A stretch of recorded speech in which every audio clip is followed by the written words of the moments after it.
Hello guys! Nung nakaraang video natin, tinuro ko sa inyo yung unang step na gagawin kapag nag-practice pa lang kayo mag-park.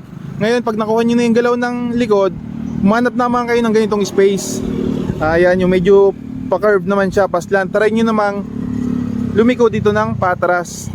Para mas makuha nyo yung galaw ng likod ng medyo malaking turns. Yan, practice nyo, hanap kayo sa medyo maluwang na space, ng ganitong space na medyo pattern siya, para ma-feel nyo rin yung galaw ng likod ng medyo malaki-laki. Yan, para mamaya pag okay na kayo, pwede na siguro kayong mag-try mag-park.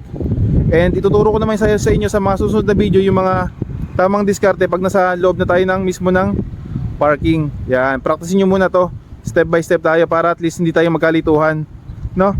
Yan, practice muna kayo, hanap kayo sa inyo ng medyo pa-curve, ganyan, then atras kayo ng medyo malayo-layo. Yan, good.